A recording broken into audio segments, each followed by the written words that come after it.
আমার ভাইরা বন্ধুরা যুবক, আল্লাহ পাক রব্বুল আলামিন বলেন ওয়ালা তাহিনু ওয়ালা তাহজানু ওয়া আনতুমুল আ'লাউনা ইন কুনতুম মুমিনিন। ভয় নাই, টেনশন নাই, কোনো চিন্তা নাই, বিজয় তোমাদেরই হবে যদি তোমরা মুমিন হও। বদরের ময়দানে মাত্র ছিল 313 জন, হাতে ছিল মাত্র 8টা তলোয়ার। আল্লাহ পাক রব্বুল আলামিন বাকি সাহাবায়ে কেরামের হাতে ছিল খেজুরের ডাল। প্রতিটা খেজুরের ডালকে আল্লাহ পাক তলোয়ার বানায়া দিয়েছেন। সুবহানাল্লাহ, জোরে কর। এই ক্ষমতা আল্লাহর আছে না নাই? আরেকটু জোরে কো, আছে না নাই? আমার ভাইরা বন্ধুরা যুবক, মায়ার নবী দয়ার নবী মদিনা শরীফে রসুল করিম তিনি এলান দিলেন বদরের যুদ্ধে যাবেন। এলানটা ছড়িয়ে পড়ল। নবীজি কিন্তু ঘরে ঘরে সবাইকে যেতে বলেন নাই। নবীজি উপস্থিত যারা ছিল তাদেরকেই শুধু বললেন। ঘোষণাটা মদিনার মসজিদের পাশেই ছিল খেলার মাঠ। ওই খেলার মাঠেও আওয়াজটা চলে গেল, রহমতের নবী বদরের ময়দানে যাবেন। খেলাধুলায় মগ্ন ছিল কিছু বালক, ছোট্ট 2টা বালক, 2 ভাই, আপন ভাই, 10 বছর 12 বছরের 2টা বালক। এই 2 ভাইয়ের কানেও আওয়াজটা যায় পৌঁছল। ছোট ছোট বালকগুলি খেলার ধ্যানে মগ্ন, কিন্তু নবীর এই যুদ্ধে যাবার আওয়াজ পেয়ে যুবক সাথে সাথে তারা খেলা বন্ধ করে যার যার ঘরে যেতে লাগলো। বাপ মার কাছ থেকে বিদায় নিয়ে তারা যুদ্ধে যাবে। এ যুবক, আজ তোমাকে মসজিদের মিনার থেকে মুয়াজ্জিনের ডাক খেলার মাঠ থেকে মসজিদে আনতে পারে না রে। আজ তোমাকে আল্লাহ মসজিদের মিনার থেকে ডাকতেছে, তোমার কানে যায় না। বন্ধুর সাথে খেলা তুমি বন্ধ করতে পারো না, তুমি বাজারে চায়ের দোকান থেকে উঠতে পারো না, কিন্তু বলো কিয়ামতের ময়দানে মদিনার ওই ছোট্ট বালকগুলির সামনে যদি আল্লাহ তোমাকে আমাকে দাঁড় করায়, কেমন করে মুখ দেখাইবা? ছোট্ট 2টা ভাই চলে গেল মায়ের কাছে। যাইয়ে দেখতেছে মা, তিনিও কাঁদতেছে। মাকে দেখি, মা গো মা, তুমি কেন কাঁদো? মা বলতেছে, বাজার আমার মায়ার নবী আজকে প্রথম যুদ্ধে যাইতেছেন। প্রতিটা ঘর থেকে যে যেভাবে পারে নবীর সাথে যুদ্ধে যায় রে, কিন্তু আমার ঘর থেকে কেউ যুদ্ধে যাবার নাই। আজ যদি তোমাদের আব্বা দুনিয়ায় জীবিত থাকতেন তাহলে নবীর সাথে তিনিও যুদ্ধে যাইতেন, কিন্তু তোমাদের আব্বা দুনিয়ায় নাই, আমার কোনো বড় ছেলেও নাই, অতএব আমার ঘর থেকে কেউ নাই। ছোট 2 ভাই মাকে জড়ায় ধরে কান্দে আর কই, মা গো কে বলেছে তোমার ঘর থেকে কেউ নাই? আমরা 2 ভাই খেলার মাঠে ছিলাম, বন্ধুদের কাছ থেকে বিদায় নিয়ে এসেছি মাগর নবীর সাথে যুদ্ধে যাওয়ার জন্য। মা তুমি বিদায় দাও, বিদায় দাও। মা ছোট্ট 2টা বালককে কুলে তুইলে নিয়ে কপালে চুমু খায়, আদর করে আর কই, বাজান তোমরা ছোট মানুষ, যুদ্ধে যে কি করবা? যুদ্ধের ময়দান বড় ভয়ঙ্কর, বড় খতরনাক হয়, নিজের কল্লা দিতে হয় নতুবা কল্লা আনতে হয়। তোমরা যুদ্ধে যে কি করবা? ছোট 2 ভাই মাকে সান্ত্বনা দিয়ে কই, মা যদিও আমরা যুদ্ধে যায়া দুশ্মনের কল্লা আনতে পারবো না গো, কিন্তু আমার মায়ার নবীর দিকে দুশ্মন যখন তীর মারবে তখন আমরা 2 ভাই নবীর সামনে ঢাল হয়ে দাঁড়ায় থাকব। দুশ্মনের তীরগুলি আমাদের কলিজা ছিদ্র হয়ে বের হয়ে যাবে, আমাদের কোনো দুঃখ নাই, কষ্ট নাই, কিন্তু আমার নবী নিজের জন্মভূমি মক্কা সাইরা, আপনজন সাইরা আমরা মদিনাবাসীর কাছে নবী এসেছেন, নবী আমাদের মেহমান। কিয়ামতের ময়দানে আমার নবীর যদি গায়ে একটা তীর লাগে, আল্লাহ যদি আমরা মদিনাবাসীর জিগায়, ও মদিনার মানুষ আমি আমার হাবিব রে তোমাদের মাঝে মেহমান পাঠাইছিলাম, আমার হাবিবের কতটা নিরাপত্তা দিয়েছো, কেমন করে মুখ দেখাবো? মাগো আমাদের কলিজা ছিদ্র হয়ে তীর বের হয়ে যাবে, আহ বলবো না, তবু আমার রহমতের নবীর গায়ে আমরা তীর লাগতে দিমু না। ভাইরা বন্ধুরা জন্য বলতেছি, ভাইরা মন দিয়ে শুনো, বদরের যুদ্ধে দুশ্মন হলো 1000, মায়ার নবীর সাথে মাত্র 313 জন। কেমনি বিজয়টা এসেছে? আল্লাহ পাকের সাহায্য কেমনে আসে? মুসলমানের পক্ষে আল্লাহ কেমনে সাহায্য করে? আমাদেরকে একটু সান্ত্বনা নিতে হবে, বুঝতে হবে আল্লাহ পাক ধরে সময় মতো টিকি ধরে। আল্লাহ কিন্তু এই কথা বলে নাই, বন্ধু তোমার বদরে যাওন লাগবে না, আমি আল্লাহ ফেরেশতা পাঠাইতেছি, আমি আবু জেহেলের বিরুদ্ধে লড়তেছি, ফেরেশতা দিয়া লড়াইতেছি, তোমার বের হতে হবে না, তুমি ঘরে বসা থাকো। আল্লাহ যদি চাইতেন এটাও তার হাবিবরে বলতে পারতেন, কিন্তু আল্লাহ এমনটা বলে নাই। আল্লাহ তার হাবিবরে ঘর থেকে বের করাইছে, হাতে খেজুরের ডাল নেওয়াইছে, বদরের ময়দান পর্যন্ত আনাইছে, যুদ্ধ আল্লাহ লাগাইছে, এরপরে আল্লাহ সাহায্য করছে। ঠিক না?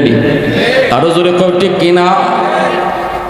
এজন্য আমরাও ঘরে বসে যদি আল্লাহ তুমি সাহায্য করো, আল্লাহ সাহায্য করো কই, তা হবে না। আমরা আমাদের অবস্থান থেকে তাদের সাহায্যের জন্য যা করার এতটুকু করতে হবে। যার যার অবস্থান থেকে আজকে তাদের পাশে যারা আছে সহযোগিতা করার সুযোগ আছে, জানে মালে তাদের সহযোগিতা করা, জানে মালে তাদের উপরে ফরজে আইন। বাংলাদেশের মুসলমানের পক্ষে ফিলিস্তিন যে জান দেওয়া সম্ভব না, কিন্তু আমাদের পক্ষে যতটুকু সম্ভব ততটুকু হলো আওয়াজ দেওয়া, প্রতিবাদ করা, জালেমের বিরোধিতা করা। আমার কণ্ঠ আছে, কণ্ঠ দিয়ে জুলুমের প্রতিবাদ করা। ইসরায়েলি পণ্য আমার কিনার আয়াত্ত ছিল, এতদিন জানতাম না, কিনতাম, এর দ্বারা 1 টাকাও যদি লাভ হতো, ইসরায়েল এই 1 টাকা দিয়া বোমা বানানোর কাজে লাগাইতো, আর ওই বোমাতেই আমার মুসলমান ভাই বোনকে হত্যা করত। যেদিন থেকে আমি এটা জানলাম, ওই দিন থেকে আমি ইসরায়েলি পণ্য কিনা বাদ দিলাম। এটাও আমার জিহাদে শামিল হওয়া, এটা আমার জিহাদে শামিল হওয়া। এই মুহূর্তে বাংলার প্রতিটা মুসলমানের উপরে জিহাদ আমাদের উপরে ফরজ। কোন লাইনে ফরজ? ইসরায়েলি পণ্য কিনা থাকলে এখন থেকে বাদ দাও, পাক্কা ইরাদা করো কিনবো না। আমার জন্য কিনাও হারাম, আমার জন্য বেচাও হারাম। তাহলে তুমি যেন সরাসরি ফিলিস্তিনের মুসলমানের পক্ষ নিয়েছো। আর প্রতিবাদের ভাষা বাংলাদেশে আলহামদুলিল্লাহ গতকাল বাংলাদেশের মানুষ ঢাকা শহরে দেখাইছে, আমাদের আওয়াজ দিয়া, আমাদের প্রতিবাদের ভাষা দিয়া আমরা দেখাইছে জুলুমের, জালেমের বিরোধিতা কিভাবে করতে হয়। আমরা আমাদের পক্ষ থেকে যদ্দূর সাধ্য অদ্দূর করছি। যারা জমা হয়েছে, যারা যেতে পারে নাই, তাদের পক্ষ থেকেও তারা সমবেদনা জানাইছে। আল্লাহ পাক আমাদের বাংলাদেশের এই ঐতিহাসিক গণসমাবেশ যারা গতকাল সোহরাওয়ার্দ দিতে হলো, আল্লাহ এই সমাবেশকে দ্বীনের জন্য কবুল করেন। সবাই আওয়াজ দিয়ে বলে না আমিন, আর জোরে বলে না আমিন। আমার ভাইরা বন্ধুরা, যুবক, এইবার আসেন আমরা বদরের ঘটনাটা মন দিয়ে শুনবো। কার কার মনোযোগ আছে একটু হাত উঠে আমাকে একটু দেখান। আল্লাহ তুমি কবুল করো, জোরে বলি আমিন। ছোট্ট 2 বালক মার কাছ থেকে বিদায় নেয়, কি বইলা? মা, দুশ্মনের কল্লা কাটতে পারবো না, দুশ্মনের কল্লা আনতেও পারবো না, কিন্তু আমরা নবীর সামনে দাঁড়ায় ঢাল হব, নবীজির গায়ে তীর লাগতে দিব না গো, প্রয়োজনে আমরা কলিজা দিয়ে তীর ফিরাবো, তবু আমার মায়ার নবীর গায়ে তীর লাগতে দিব না। এই কথাটা যখন 2টা সন্তান মাকে শোনায়, সাথে সাথে মা কুলে উঠায় কপালে চুমা খায়, চোখ দিয়ে আমার পানি ঝরতে লাগলো। মা আর সন্তানের সম্পর্ক কেমন, দিলের ভিতরে কত মায়া। এরপরও মা আল্লাহর জন্য, দ্বীনের জন্য 2টা সন্তানকে কোরবানি দিয়া দিল। মায় কই, ঠিক আছে বাজার, আমিও রাজি আছি, তোমরা যাও, নবীর সাথে যুদ্ধের ময়দানে চলে যাও। কিয়ামতের ময়দানে যদি তোমরা যুদ্ধের ময়দান থেকে ফিরত আসতে না পারো, আল্লাহর দরবারে আমি বলবো, মালিক, আমি 2 জন শহীদের মা। আল্লাহ যদি আমার জিগায় কে নিয়ে আসছো, আমি বলবো, মালিক, 2 জন শহীদের মা আমি। আল্লাহু আকবার করে কও। এই কথা বললাম, মা 2টা হইয়া ছোট্ট সন্তানকে যখন বিদায় দিয়ে দিল কপালে চুমুকায়া, যাওয়ার সময় বিদায় দিয়ে কয় বাজান রে, আর আমি ফেরত পাওয়ার আশায় বিদায় দিচ্ছি না, চির বিদায় দিয়ে দিছি। দুইটা ভাই মদিনার মসজিদে চলে আসলো। আল্লাহর নবী তখন সাহাবীদেরকে বলেন, সাহাবীরা রে, কারা কারা মদিনায় যেতে চাও তোমরা লাইন ধরো, আমি একজন একজন করে পরীক্ষা করব, যাকে আমি অনুমতি দিই সেই শুধু যুদ্ধে যাবে। এই লাইনের ভিতরে সাহাবীরা যারা লাইনে দাঁড়াইলেন রে যুবক, ছোট্ট দুই ভাই তারা কয়, বাইরে এখন আমরা কেমনে কি করি, বড় বড় মানুষের সাথে আমরা কেমনে লাইনে দাঁড়াই, আর লাইনে না দাঁড়াইলে অত জিহাদে যাওয়াও যাবে না, তাহলে লাইনে তুমি দাঁড়াও, আমিও দাঁড়াই, দুজন দাঁড়াই, কিন্তু নিজেরা তো ছোট, কেমনে আমরা বড় বুঝাইব। কিতাবের ভিতরে লিখেন আল্লামা জিয়াউল কাসিমি, ছোট্ট দুই বালক পায়ের আঙ্গুলের মধ্যে ভর দিয়া নিজেদেরকে বড় বুঝানোর জন্য উকি দিয়া রাখছে। এ যুবক, একটু বুঝো, জিহাদের ময়দানে যাওয়ার জন্য পায়ের আঙ্গুলে ভর দিয়া উকি দিয়া রাখলো। আমার আপনার নবী একজন একজন করে পরীক্ষা করে করে, তুই ছোট্ট দুই ভাইয়ের সামনে নবী যখন আসলেন, নবীজি আইসেই তো চিন্তা পড়ে গেলেন।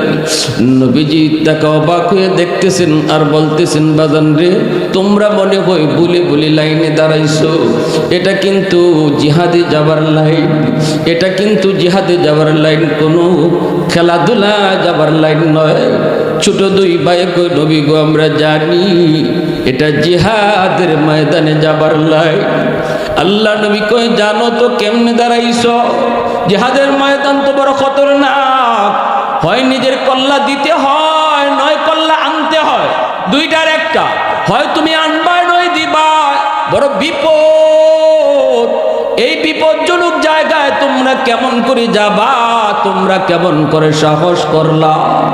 ছোট দুই ভাই তখন নবীকে জড়ায় ধরে কই, নবী গো, আমরা আমাদের আম্মাকে যেই জবাব দিয়েছি, আপনাকেও আমরা এই জবাব দিতে চাই গো নবী, আমরা দুশ্মনে কল্লা আনতে পারবো না, কিন্তু ময়দানে যদি দুশ্মন আপনার দিকে তীর মারে, আমরা দুই ভাই আপনার সামনে দাঁড়ায়া তীর গোলা নিজের বুক দিয়ে ফিরাইব, আল হয়ে যাইব গো নবী, কলিজা আমাদের ছিদ্র হয়ে তীর বের হয়ে যাবে, আমরা আহ বলবো না, ও বলবো না, তবু আপনার গায়ে তীর লাগতে দিব না। যেই মাত্র আমার নবীর সামনে ছোট্ট দুই ভাই এমন কথা কয়, সাথে সাথে নবীজির চোখ দিয়ে দর দর করে পানি পড়ে। নবীজি ছোট দুইটা বালককে কুলির মধ্যে লইয়া আসমানের দিকে হাতটা উঠে নবী কান্দে আর কয়, মালিক, এই মদিনার ছোট্ট দুই বালকের উপরে আমি রাসূল খুশি হয়ে গেছি, তুমি আল্লাহ খুশি হয়ে যাও। আল্লাহ মদিনাবাসীর উপর আমি রাসূল খুশি, তুমি আল্লাহ তাদের উপর খুশি হয়ে যাও। দেখো না মালিক কয় কি, কয় কি। আল্লাহ নবী বার কই, বাবা ঘরে কে আছে একটু কও। দুই ভাইয়া কয়, নবী গো আমাদের কেউ নাই, শুধু মা, বাবা নাই, বড় কোনো ভাই নাই, আমাদের আছেন শুধু মা। এই কথা বলতে নবী কই, বাবা মা একা হয়ে যাবে, মা কারে নিয়ে বাঁচবে, কারে নিয়ে আমার রাতের বেলা ঘুমাবে, কাকে নিয়ে মা স্বপ্ন দেখবে। বাজান রে, তোমরা ছোট বড় হলে পরে আমি নবী যুদ্ধে নিব, এখন যে মায়ের খেদমত করো, কারণ আমার নবী জানে মার দরদ। আমার নবী তো জন্মের কিছুদিন পর নবী তার মারে হারাইছে, বুঝ হওয়ার সাথে সাথে নবীজি মারে হারাইছে, আর জন্মের আগেই নবী বাবা হারাইছে গো। বাবার আদর কেমন, আব্বা ডাকের ভিতরে কত মজা, আমার আপনার নবী তা জানেন না। রহমতের নবী মার নবী কই, যাও তোমার মার পায়ের নিচে আল্লাহ পাক তোমাদের জান্নাত রেখে দিয়েছে। আল জান্নাতু তাহতা আকদামিল উম্মাহাত, মার খেদমত যা করো। ওই দিন আমি দেখেছি কিছুদিন আগে একটা পত্রিকায় রাশিয়ার একটা বিল্ডিং ধসে পড়েছে। ওই ধসে পড়া বিল্ডিং এর নিচ থেকে প্রায় 21 দিন পর একজন মহিলাকে উদ্ধার করেছে, এক জায়গায় আবদ্ধ ছিল, উদ্ধার করেছে।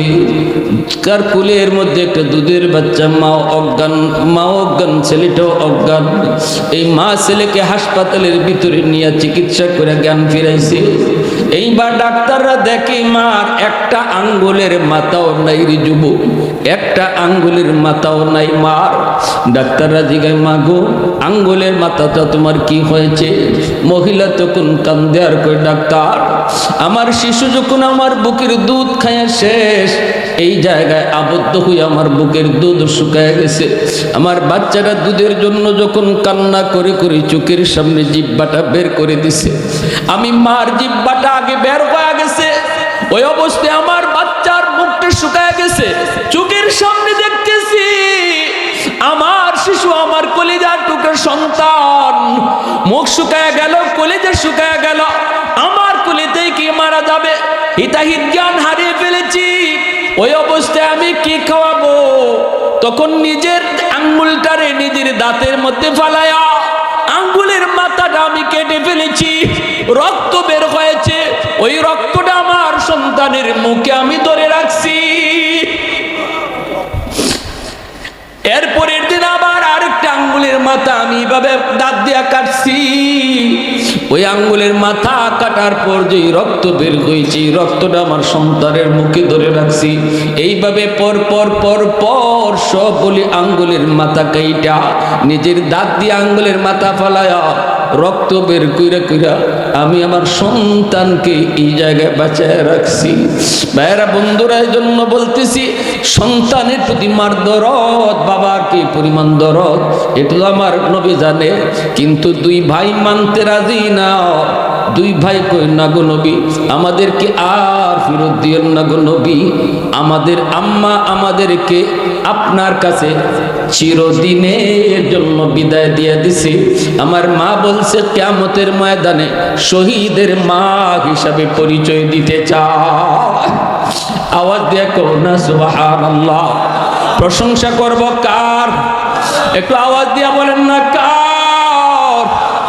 আলহামদুলিমান কাদ্দারা খাইরাম ওয়া কাবালা, আলহামদুলিমান কাদ্দারা খাইরাম ওয়া খাবালা, ওয়া শুকরু লিমান সাওয়ারা হুসনাম ওয়া জামালা, ফরদুন সামাদুন আন সিফাতিন খালকে বারিউন, রব্বুন আজলিয়ুন খালাকাল খালকা কামালা, লা জিদ্দা ওয়ালা নিদ্দা ওয়ালা হাদ্দা লিমাওলা, লা জিদ্দা ওয়ালা নিদ্দা ওয়ালা হাদ্দা লিমাওলা, আল আনা কামা কানা ওয়ালাম ইয়ালকা যাওয়ালা, আল আনা কামা কানা ওয়ালাম ইয়ালকা যাওয়ালা।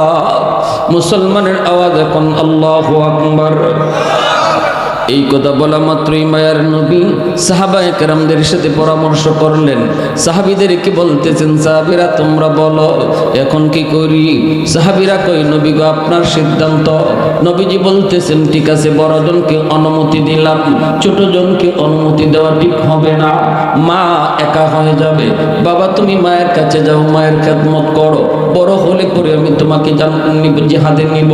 বড়জনকে নবী যখন অনুমতি দিয়া দিয়েছেন, এমনি ছোট ভাইটা ডাক দেয়া কই, নবী গো আমাকে আপনি একা ফালায় যায় না গো নবী, যদিও আমাকে অনুমতি আপনি দেন নাই কারণ আমি বয়সে ছোট, কিন্তু নবী গো একটা কথা কই আপনারে, আমি যদিও বয়সে ছোট কিন্তু শক্তি আমার ভাইয়ার চেয়ে বেশি। আমার আপনারাই কে দেন না গো নবী, যদি বিশ্বাস আপনার না হয় ভাইয়ার সাথে আমারে কুস্তি লাগায়া দেন। আল্লাহু আকবার করে কর। আমি যদি কুস্তিতে হেরে যাই আমাকে নিয়েন না, আর যদি আমি কুস্তিতে জিতি তাহলে ভাইয়ার সাথে আমারও নেওয়ার লাগবো। চিন্তা করেন জিহাদের ময়দানে যাবে, যেখানে গেলে পরে নিজের জীবন দিতে হয়, সেই জিহাদে যাওয়ার জন্য কতটা আগ্রহ। আর আজকে আমি আপনি মসজিদে যাওয়ার জন্য আগ্রহ দেখাইতে পারি না, নামাজের আগ্রহ নাই, আমার কাছে হালাল হারাম মাইনা চলার আগ্রহ নাই। আজকে একটু নিজের খেয়াল করো, ওরাও মুসলমান, আমরাও মুসলমান, কেন আল্লাহ ওদেরকে সাহায্য করছে আর আমাদেরকে সাহায্য করতে কেন দেরি হইতেছে? ঠিক কিনা? সুরত, লেবাস, আখলাক দেখলে উম্মতে মুহাম্মদে আমাদেরকে বোঝা যায় না। মদিনার দুই বালক ছোট ভাই এখন কুস্তি লাগিয়ে দেন। আল্লাহ নবী সাহাবীরা রেখে, সাহাবীরা তোমরা কো এখন কি করি? সাহাবীরা এখন নবী গো মাঠও কুস্তি লাগাই দেন, দেখি আমরা কার শক্তি বেশি। এইবার রসুলও কয় ঠিক আছে কুস্তি লাগো, দেখি কার শক্তি বেশি। দুই ভাইয়ে কুস্তি লাগবো, সাহাবায়ে কেরাম গুলিয়া দাঁড়াইছেন, নবীজিও দাঁড়াইছেন, দেখবেন কার শক্তি বেশি। আল্লাহ নবী দেখতেছেন, সাহাবীরাও দেখতেছেন, দুই ভাই কাছাকাছি গেছে কুস্তি লাগবো। ছোট ভাইয়া বড় ভাইয়ের কানে কানে যায় কি কইছে শুনবেন? ভাইয়া তুমি তো অনুমতি পাইয়াই গেছো, আমার একটু সুযোগ করে দিও। সুবহানাল্লাহ। বড় ভাই ইশারা দেয়া কই, ভাই রে টেনশন তুই করবি না, আমি তোরে ফালাইয়া যাইমু না। সুবহানাল্লাহ। দুই ভাই একসাথে মার কাছ থেকে বিদায় নিয়ে এসেছি, দুই ভাই একসাথেই যাব, এটাই হয়ে গেছে তাদের মধ্যে একটা সন্ধি, তাদের ভিতরে কথা হয়ে গেল। কুস্তি লাগলো ঠিকই, বড় ভাইয়ের শক্তি দেখায় না, বড় ভাই যা দেখায় এটা বাউতাবাদী, এটা দেখানি। মূলত ছোট ভাই হঠাৎ করে এমন ভাবে বড় ভাইয়ের শক্তি দেখাইছে, দপাস দেয়া বড় ভাই মাটিতে পড়ে গেল। ছোট ভাই যাইয়েই বুকের উপরে ওইটা হাত উঠা, এখন নবী গো এই যে দেখেন আমার শক্তি বেশি। আল্লাহ নবী সাহাবায়ে কেরাম সবাই বুঝে গেছেন ঘটনা কি হইছে, সবাই কিন্তু টের পেয়ে গেছেন। নবীজি সাহাবীদেরকে বলতেছেন, সাহাবায়ে কেরাম তোমরা কিছু টের পাইছো নি? সাহাবীরা কই নবী গো আমরা সব বুঝছি, সবাই টের পাইছি, কুস্তি লাগার আগেই তো ফলাফল বের হয়ে গেছে। আল্লাহ নবী কই এখন তোমরা বলো কি করব? ছোট জনরে রেখে যাওয়া যাবে না, কও তোমরা কি করি? সাহাবীরা কই নবী গো আপনার ইচ্ছা। আল্লাহ নবী কই দুজনকে অনুমতি দিয়া দিলাম। ছোট দুই ভাই বদরের যুদ্ধে যাওয়ার অনুমতি পেয়ে গেল, কিন্তু হাতে তো কিছু নাই, হাতে তো খেজুরের ডাল। 313 জন সাহাবায়ে কেরামের ভিতরে 8 জনের হাতে তলোয়ার, বাকিদের হাতে ছিল খেজুরের ডাল। এই খেজুরের ডাল নিয়ে তারা বদরের ময়দানে গেলেন। এই বদরের ময়দানে গিয়া দেখেন আবু জাহেল উপরের জায়গা দখল করে নিয়েছে, দুশমনের দল উপরের জায়গা আগেই তারা দখল করে নিয়েছে। উপরে যারা থাকে এরা তো প্লাস পয়েন্ট, এরা যুদ্ধের পজিশনে থাকে, এদের যুদ্ধের পরিস্থিতি অনুকূলে থাকে। উপর থেকে নিচে মারতে সহজ, নিচ থেকে উপরে মারা কঠিন। যুগটা ছিল তলোয়ারের যুগ, এখনের যুগ না, পারমাণবিক বোমার যুগ না, যুগটা ছিল তলোয়ারের যুগ। তলোয়ার দিয়ে যদি আঘাত করতে হয় নিচে থাকলে মারা সহজ, নিচ থেকে উপরে মারা কঠিন। আল্লাহ নবী যেই অবস্থায় বদরে যায় গেলেন, যায় দেখতেছেন আবু জাহেলের বাহিনী এরা তো পাহাড়ের উপরের জায়গাটা দখলে নিয়েছে। সাহাবায়ে কেরামদেরকে নিয়ে অবস্থান করলেন। আমার ভাইয়েরা বন্ধুরা, নবীজির পায়ের নিচে হলো বালু, আবু জাহেল আর তার সাঙ্গ পাঙ্গদের পায়ের নিচে হলো মাটি আর পাথর। এই দিকে নবীজির অসুবিধা, এই দিকটাতেও মুসলমানরা পিছনে, তাদের প্লাস পয়েন্ট না, তাদের পরিস্থিতিটা বিপরীতে। কারণ বালু যদি পায়ের নিচে থাকে দৌড়ানি যায় না, দৌড়তে বড় কষ্ট হয়। এই জায়গাটাতেও সমস্যা। আরেকটা সমস্যা হলো তারা নিচে। এই দুই অবস্থায় রাত কাটাবেন নবীজি, সারা রাত আল্লাহর কাছে কানলেন। সকালে যুদ্ধ শুরু হবে আবু জাহেলের বাহিনীর সাথে। সারা রাত নবীজি এমন কান্নাত কানলেন, এইরকম তাবুর মধ্যে নবীজি কাঁদতেছেন। আবু বকর সিদ্দিক রাদিয়াল্লাহু তাআলা আনহু তিনি আল্লাহর নবীর সাথে দেখা করবেন। বেলাল হাবশী নবীর তাবুর সামনে দাঁড়ায় পাহারাদারি করেন। নবীজি বেলালকে নবীর পার্সোনাল সেক্রেটারি বানাইছিলেন। নবীজির দারোয়ান ছিল বেলাল, নবীজির বডিগার্ড ছিল বেলাল। বেলালের দাম এত এত এত বেড়ে গেল, নবীজির পার্সোনাল সেক্রেটারি। যে কোনো সাহাবী নবীর সাথে দেখা করতে হলে বেলালের পারমিশন নিতে হতো। এমনকি ওমর ফারুকের মতো সাহাবী, আবু বকর সিদ্দিকের মতো সাহাবীরাও আমার নবীর সাথে দেখা করতে হলে বেলালের পারমিশন লাগতো। আওয়াজ দিয়া কোন সুবহানাল্লাহ, আরো জোরে সুবহানাল্লাহ। চেহারার সৌন্দর্য সৌন্দর্য নয়, বংশের গৌরব গৌরব নয়, সৌন্দর্য হলো তাকওয়া, আসল সৌন্দর্য হলো দিলের সৌন্দর্য। বেলালের চেহারা সুন্দর ছিল না, বেলালের বংশ ভালো ছিল না, কিন্তু দিলটা ছিল আলোকিত, দিলের ভিতরে ছিল তাকওয়া, অন্তরটা ছিল তার পরিষ্কার। এজন্য আল্লাহর কাছে বেলাল এত দামি। যেই বেলালের মক্কায় কোনো দাম ছিল না, কেউ তারে বসতে দিত না, কেউ তার কথা শুনতো না, যারে রাতেও মারত দিনেও মারত, সেই বেলাল তাকওয়ার বদৌলতে আমার নবীর পার্সোনাল সেক্রেটারি, মদিনার মসজিদের ইমাম সরওয়ারে দু জাহান, আর সেই মসজিদের মুয়াজ্জিন বেলাল হাবশি। आवाज दिया को सुबहान अल्लाह। सिद्दीक तेरा नाम से इस्लाम रहेगा,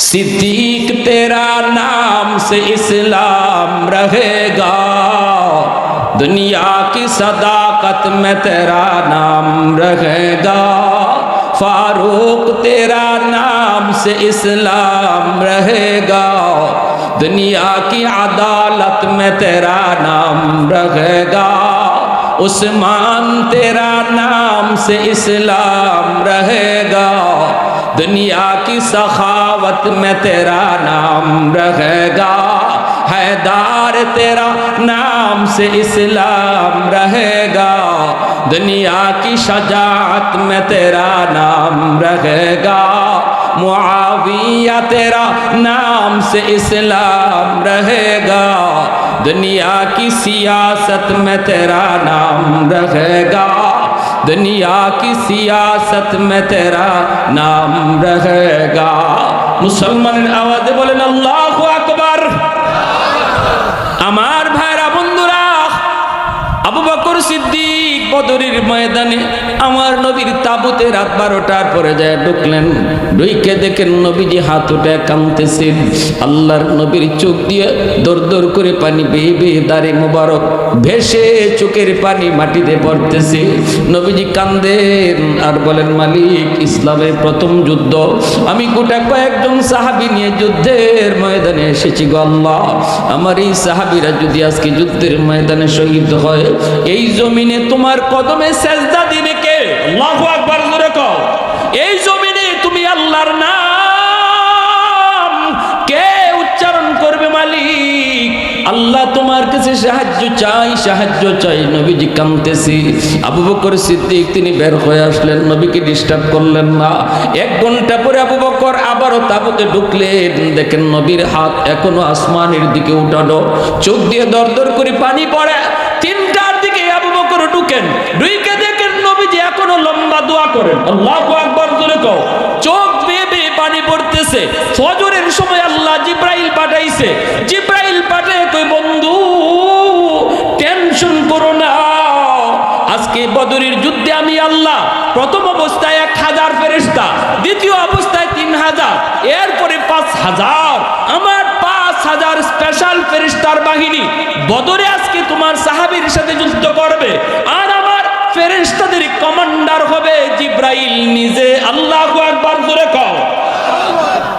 ফেরেশতাদের কমান্ডার জিব্রাইল নিজে। নবীজি এই সুসংবাদ পাওয়ার পর আল্লাহ নবী আল্লাহর কুদরতি কদমে সেজদায় পড়ে নবীজি শুকরিয়া আদায় করেন। যুদ্ধের ময়দান, সকালেই যুদ্ধ শুরু হবে। আল্লাহ প্রথমেই সাহায্য নাজিল করলেন, মুষলধারে আল্লাহ বৃষ্টি দিলেন। যুদ্ধের আগেই আল্লাহ এমন বৃষ্টি দিলেন বদরে, এই এক বৃষ্টিতে যুদ্ধের পরিবেশ মুসলমানের পক্ষে আইছে, দুশমনের বিপক্ষে চলে গেছে। বলবেন কেমনে? একটা হলো, মনে রাখবেন, দুশমন ছিল উপরের জায়গা ছিল পিছলা পাহাড়, তো এরকম সেল্লা থাকে। যেই মাত্র বৃষ্টির পানি পড়েছে, সাথে সাথে পাথর পিছলা হয়ে গেছে। এখন এই বেঈমানগুলা ওরা আঘাত করবে দূরের কথা, নিজের পা সামলায়া রাখা দায় হয়ে যাচ্ছে।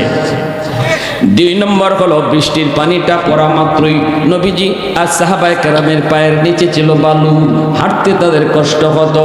বালু পানি পায়া, বৃষ্টি পায়া জমাট হয়ে গেছে। এখন হাঁটতে আর দৌড়াইতে বড় আরামদায়ক হয়ে গেল। বৃষ্টির আগে যেখানে পরিস্থিতি ছিল মুসলমানদের বিপরীতে, এক বৃষ্টির দ্বারা আল্লাহ পাক পরিবেশ মুসলমানের পক্ষে দিয়া দিছে।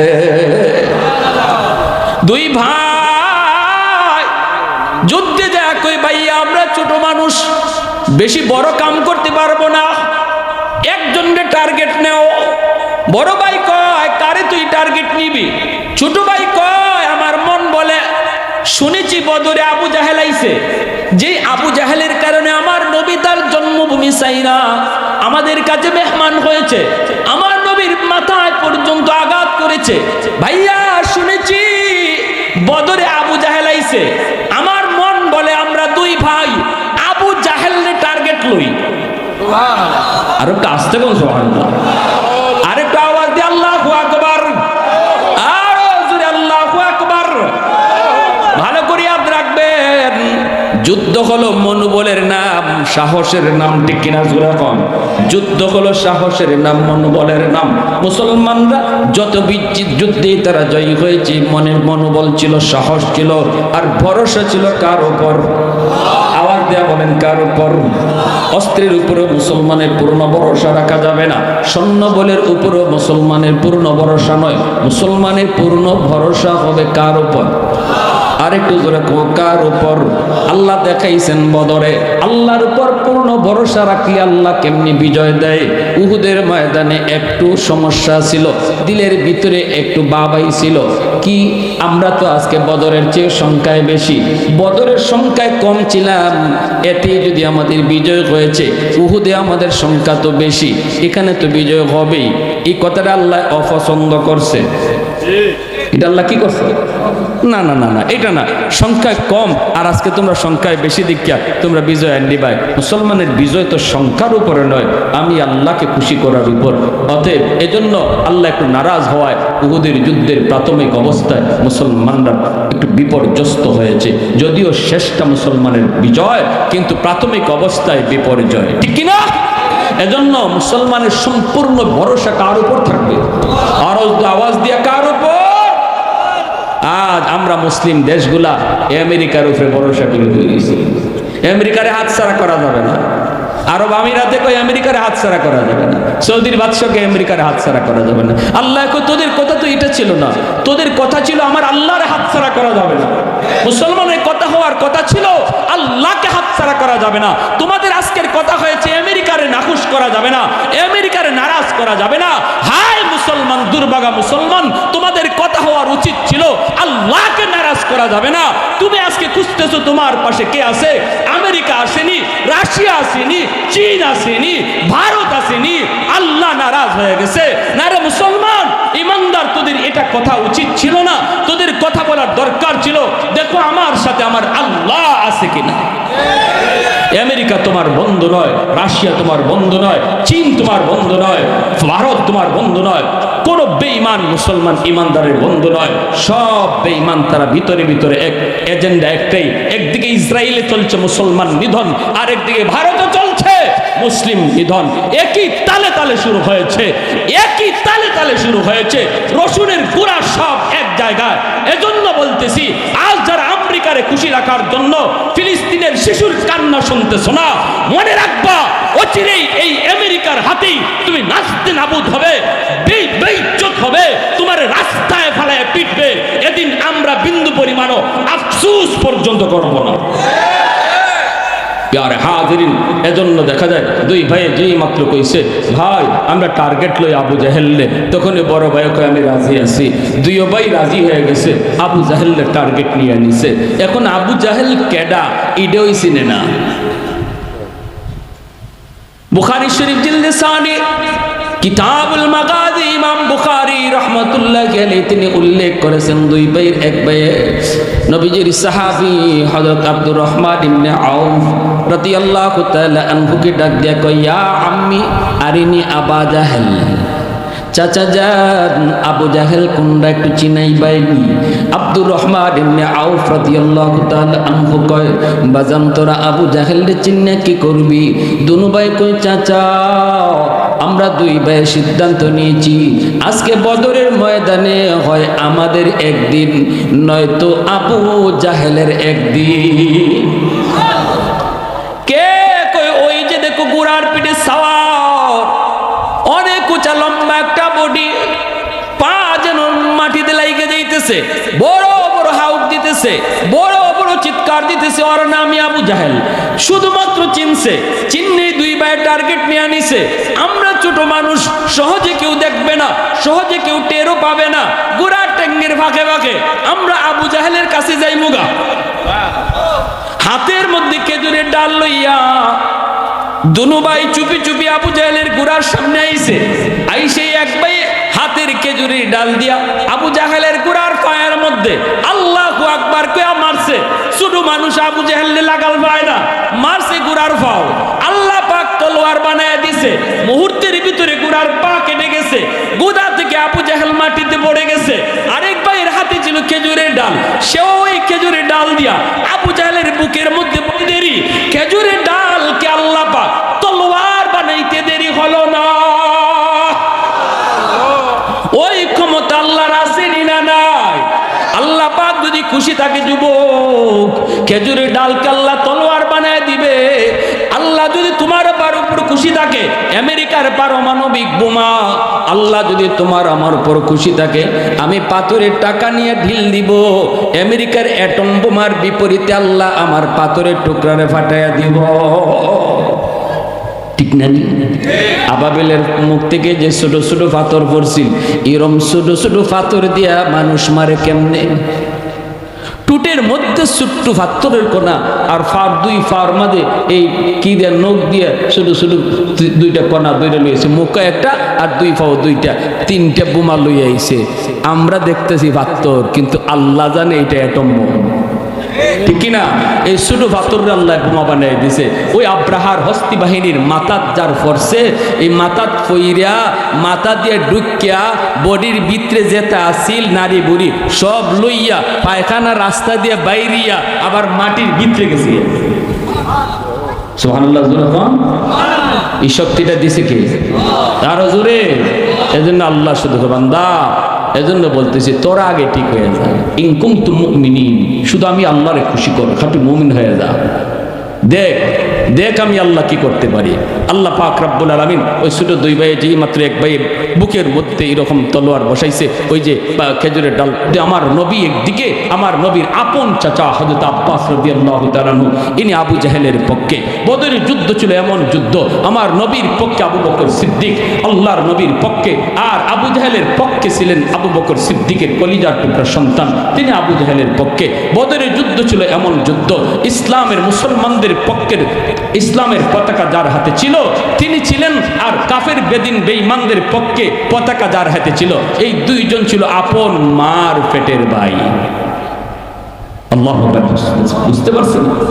এমন এক যুদ্ধ ছিল। পরবর্তীতে যদিও অনেকেই কালেমা পড়ে মুসলমান হয়েছেন, যেমন রসুলের চাচা হযরত আব্বাস রাদিয়াল্লাহু তাআলা কালেমা পড়ে মুসলমান হয়েছেন, আবু জাহেলের ছেলে ইকরামা কালেমা পড়ে মুসলমান হয়েছেন, এরকম অনেকেই পড়ে মুসলমান হয়েছেন। তো এই ইকরামা ইনি অনেক বড় বীর বাহাদুর, খালিদ বিন ওয়ালিদ রাদিয়াল্লাহু তাআলার বন্ধু ইকরামা, দুজন ছিলেন বীর বাহাদুর, অত্যন্ত বীর বাহাদুর। ইকরামা দূর থেকে দেখছে বাফরে মারি লিতেছে দুই ছোট বাচ্চায়, দৌড়ে আসছেন ঘোড়ার উপরে সরিয়া, এই এক ভাইরে তলোয়ার মারছেন, মুয়াজের হাতটা কেটে গেছে, এক হাতটা এমন ভাবে কাটছে অল্প একটু চামড়া লেগে আছে, হাতটা ঝুলতেছে। সাহাবীরা দৌড়ে আসছেন, সাহাবীরা আসতেছেন দেখে ইকরামা আবার ভাগছেন, ইনি চলে গেছেন। সাথে সাথে মুয়াজকে হাতে তোলা হলো, মুয়াজকে কোলে উঠাইছেন, একটা হাত ঝুলতেছে, হাতটা এবার ঝুলে লড়াইতে পারেন না। হযরত মুয়াজ পায়ের তলে হাতটা রাইকা টান দিয়ে ছিঁড়তেছে, আর কয় হাতরে তোর জন্য হাঁটতে কষ্ট হয়, আমি ছিঁড়ে ফেলে দিলাম, কিয়ামতের ময়দানে জান্নাতে আল্লাহ তোর সাথে আমার সাক্ষাৎ করবে। সুবহানাল্লাহ। এরপরে দেখা যায় ওই রকম হযরত আব্দুল্লাহ ইবনে মাসউদ রাদিয়াল্লাহু তাআলা আনহু আবু জাহেলের উপরে এসে বলতেছে, সারা জীবন তো খুব বাহাদুরি করছিলি, তোরে মারছে কেডায় জানোস?